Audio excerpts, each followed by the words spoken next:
தொகுதி மறுவரையறையில் தமிழ்நாட்டின் தொகுதிகளின் எண்ணிக்கையை குறைக்க மாட்டோம் என்று கூறிவிட்டு வட மாநிலங்களில் தொகுதிகள் எண்ணிக்கையை அதிகரிக்க கூடாது என பாமக தலைவர் அன்புமணி ராமதாஸ் தெரிவித்துள்ளார். சென்னையில் செய்தியாளர்களிடம் பேசிய அவர் இவ்வாறு தெரிவித்தார். மக்கள் தொகை அதிகமாக உள்ள மாநிலங்களில் அதிகப்படுத்தினா அது தவறான போக்கு, தவறான முடிவை ஏற்றுக்கொள்ள முடியாது. ஏன்னா மக்கள் தொகை கட்டுப்பாடு திட்டங்கள் அதிகமா நல்ல வகையில நடைமுறைப்படுத்தியது தென் மாநிலங்கள், குறிப்பா தமிழ்நாடு, கேரளா, ஆந்திரா, கர்நாடகா. அப்ப அவர்களுக்கு தண்டிக்கின்ற வகையில ஒரு கொள்கையை கொண்டு வரக்கூடாது. இது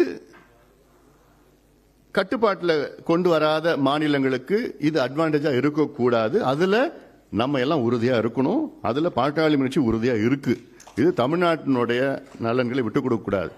எங்களுடைய நோக்கம், எங்களுடைய கோரிக்கை, நீங்க 30 விழுக்காடு மக்களவை தொகுதியில் நீங்க அதிகப்படுத்தினீங்கன்னா தமிழ்நாட்டுக்கு 30 விழுக்காடு அதிகப்படுத்துங்க, ஆந்திராவுக்கு 30 விழுக்காடு அதிகப்படுத்துங்க, உத்தரப்பிரதேசுக்கு 30 விழுக்காடு அதிகப்படுத்துங்க, பீகாருக்கு 30 விழுக்காடு அதிகப்படுத்துங்க. உடனுக்குடன் செய்திகளை தெரிந்து கொள்ள சன் நியூஸ் பெல் ஐகானை கிளிக் பண்ணுங்க.